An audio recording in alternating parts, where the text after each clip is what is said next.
네. 아, 이번에는 상속세 개정에 대한 얘기 한번 해볼 건데, 형, 지난 24년 7월인가? 정부에서 이제 세법 개정안 발표한 것 중에서, 뭐, 세율도 낮추고, 공제도 낮추고, 공제도 올리고 뭐 이렇게 한다고 했던 것 같은데, 혹시 그거 국회 통과가 됐나요? 그게 2024년 10월 아니 12월 10일 날 이제 네. 본회의를 거쳤는데 거기에서 일단은 정부안이 통과가 안 됐어. 네. 음, 첫 최초에 이제 7월에 우리가 보통 상속세래 그냥 세법 개정안을 발표를 하는데 그 네. 개정안의 내용이 이제 원래 과세 표준이 1억부터 30억 그리고 세율은 최저 10%에서 50% 요거를 이제 과세 표준 2억에서 10억 그리고 세율을 10%에서 40%로 이렇게 바꾸겠다. 일단 과세 표준과 세율을 이렇게 바꾸겠다 했는데 네네. 50% 세율 구간이 없어지는 대신에 이제 40% 세율 구간이 10억 이상은 다 40%로 늘어나게 된 거야. 근데 네. 그거하고 동시에 이제 상속세 자녀세액 공제, 그러니까 공제 금액을 조정을 해주겠다. 네. 지금 현행 같으면은 자녀 1인당 5천만 원, 네. 그리고 기본 공제 2억 원이 있는데 네. 요거를 자녀 1인당 5억 원으로 네. 공제를 바꿔주겠다. 그러면 1인당 일단 5억이요? 그러면 일단 많이 나오면 공제가 많이 늘어나는 거잖아. 네. 인당 5억이니까. 그렇죠. 그렇죠. 그리고 거기에다가 기본공제 2억 플러스 하면 자녀 2명이면 기본적으로 12억까지 되는 거야. 거기에 음, 배우자 공제하면은 다 합쳐서 17억이 되는 거지. 어, 그렇게 개정할 거다라고 네. 얘기했는데 파란당 분들이 네. 좀 반대가 심했지. 심해가지고 그때 12월 10일 날 이제 본회의를 거치면서 부결이 났어.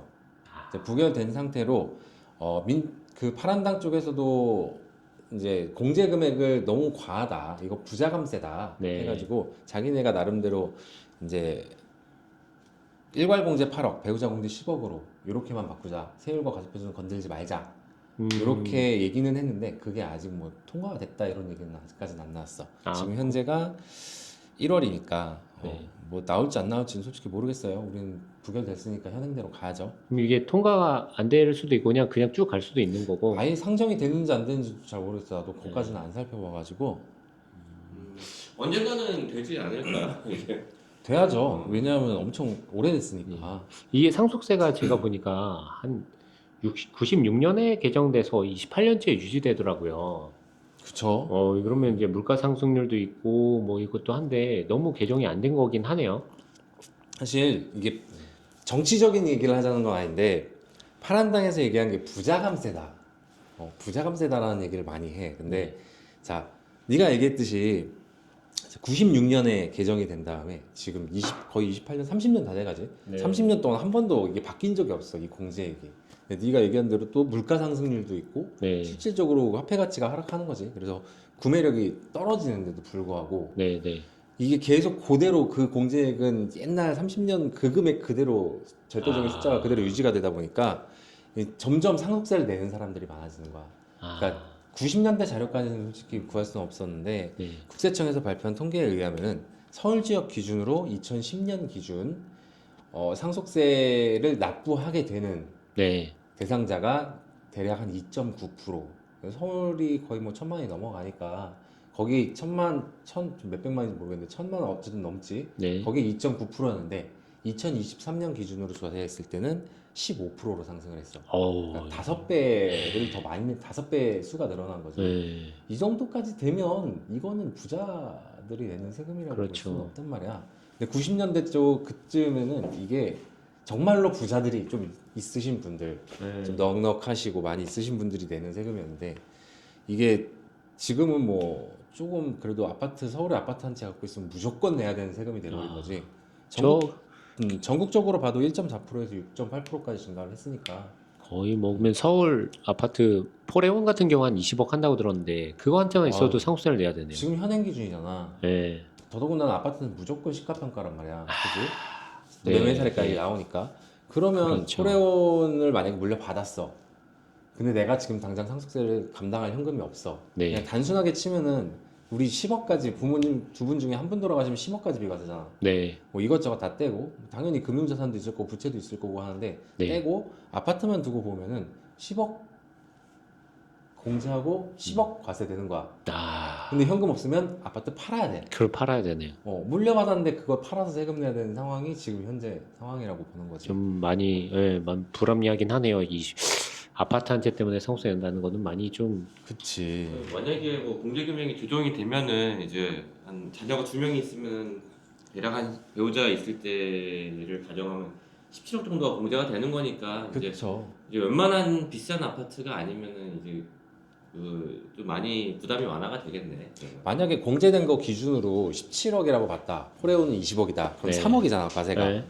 그러면 과세 표준 어쨌든 세율 구간 20%긴 한데 네. 2억 개정된 걸로 보면 2억까지 10%니까 음, 세부담이 확실히 줄지. 아파트 안 팔아도 어떻게든 되는 상황이 오는 거야.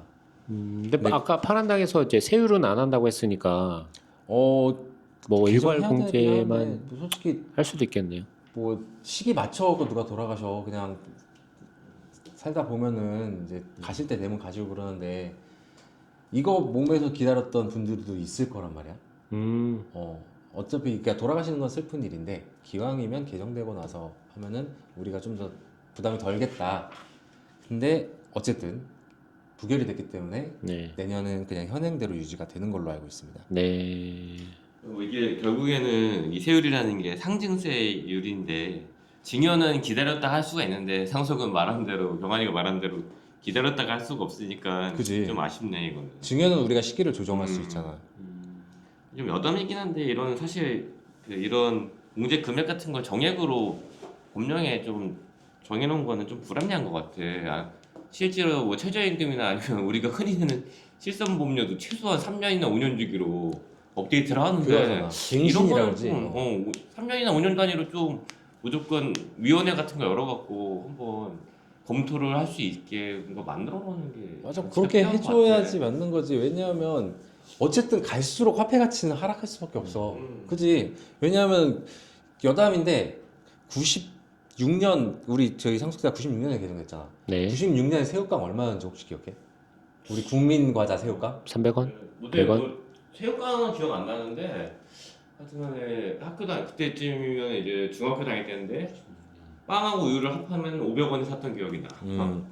내가 94년 초반에 새우깡 200원에 샀던 기억이 나는데 96년에 이제 그 뒤로 과자를 끊어서 과자 어렸을 때 먹는 거지. 근데 그 96년에 보니까 96년 뭐 그쯤이 300원에서 500원으로 오르기 직전 뭐 이쯤이더라고. 지금 얼마인 줄 알아? 1,500원? 지금은 뭐 맞아. 1,500원. 비싸지. 5배가 올랐어. 아까 지금 보면은 2.9%에 15% 대충 5배 올랐잖아. 네. 아, 그러네. 화폐 가치도 5배가 하락을 했어. 아, 그러면은 얘도 개정이 됐어야 맞는 거잖아. 그렇지. 상식적으로는. 그렇죠. 그렇죠. 근데 우리가 힘이 있나? 뭐 윗분들이 하시는 거. 아, 그러면 요거 말고도 또 상속세 개정안이 부결되더라도 다른 쪽으로 또 상속세 부담이 늘어날 것 같다고 하는 얘기도 있던데 이건 뭐예요? 이게 대략 이제 2024년 12월 3일이네. 그날이네, 그날. 우리도 이제 계엄 세대가 된 그날이네.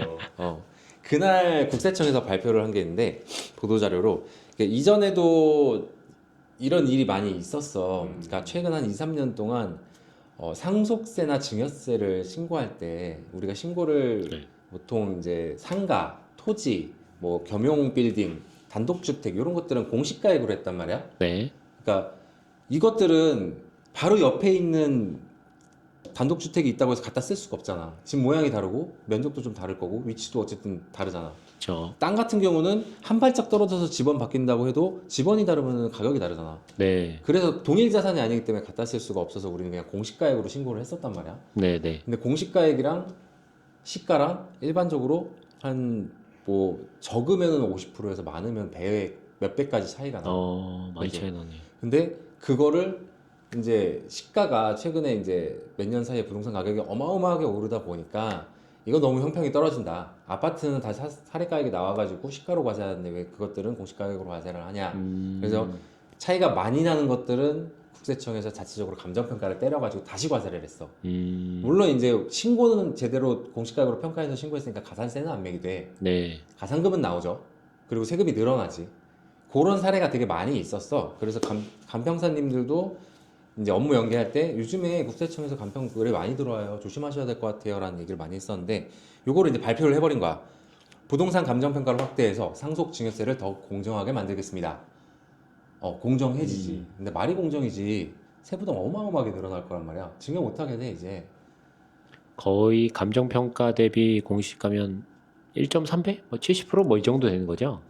뭐 위치마다 다르지. 배 이상 차이 나는 데도 있는데 아. 일반적으로는 나는 그냥 보통 한 70% 정도 높게 잡는다 생각을 하는데 예. 뭐 저기 뭐냐 우리 금싸라기 땅 이런 데 네. 가면은 거의 배로 차이 나는 데도 있지. 아, 그래서- 사라기 같은 데는 비율이지만은 절대 금액 자체가 차이가 너무 많이 그치. 나니까. 그리고 뭐 저기 감정평가 대상을 추가 확대를 하겠다라는 게 결국 이 얘기인데 네. 자, 이렇게 되면 현행법상에서 평가를 그렇게 해버리면 안 그래도 공제해갖고 상속세 부담을 좀 줄여주겠다라고 발표를 정부에서 했었는데 이렇게 평가를 또 확대를 시켜버리면 다시 올라가는 거네요. 더 늘어나지.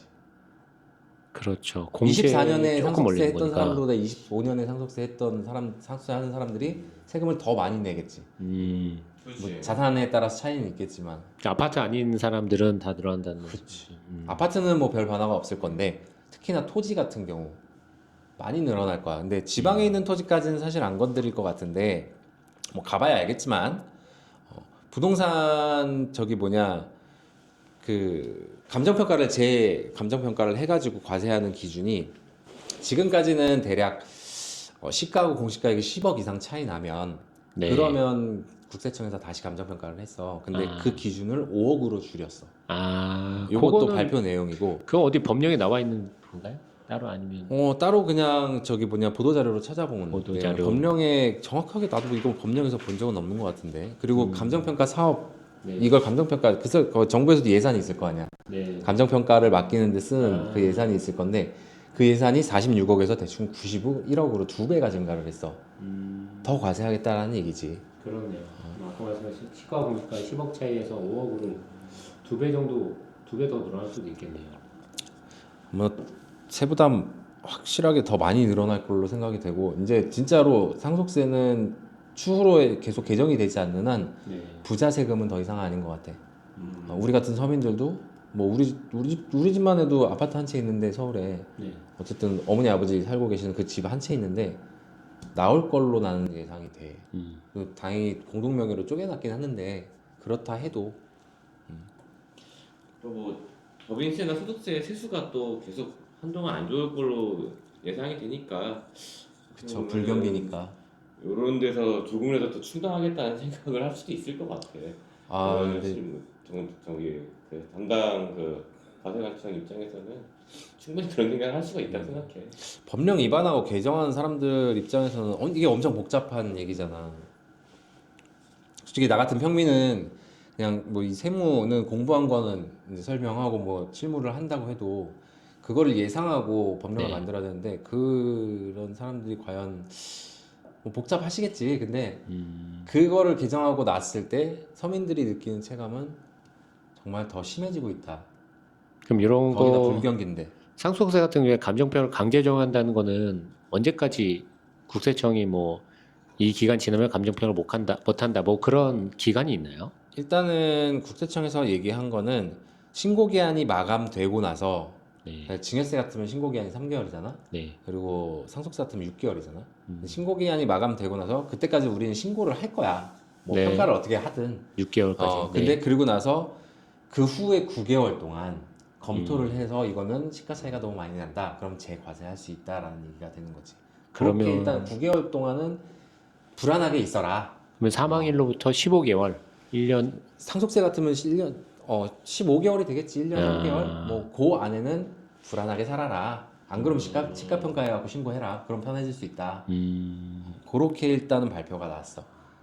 이게 9개월이라는 게 뭐 근거가 뭐 국세청의 내부 뭐 훈령 이런 건가 아니면 일단 나도 보도 자료로 본 거라서 그게 뭐 내규가 있겠죠. 근데 내규를 우리가 직접 볼 수는 없잖아요. 9개월이라는 게 사실 되게 흔히 볼 수 있는 개월수가 아니잖아 사실. 그러네요. 6개월도 아니고 3개월도 3개월, 아니고 6개월, 뭐 1년 이런 식으로 끊어지는데 9개월은 좀 독특해갖고. 그러게. 이런 건 소극 감정이라 부르지 않나요? 보통 소극 감정도 해주나 보네요.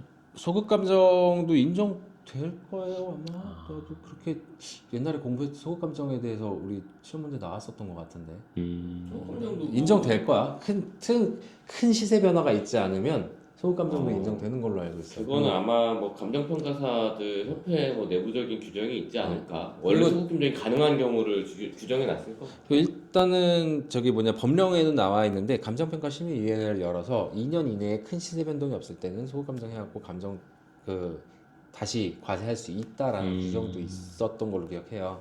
그런 걸로 봐서 2년 이내에 큰 변동이 없다면, 근데 9개월 이내에 뭐 만약에 어마어마한 변동이 있었다, 네. 뭐 그러면은 또 거기에 따른 예규가 있지 않을까. 알겠습니다. 일단은 뭐 올해 우리 저기 뭐냐 우리 계엄 세대로 거듭나는 동안 발표된 내용들이라서 묻혔을 수도 있겠네 이거.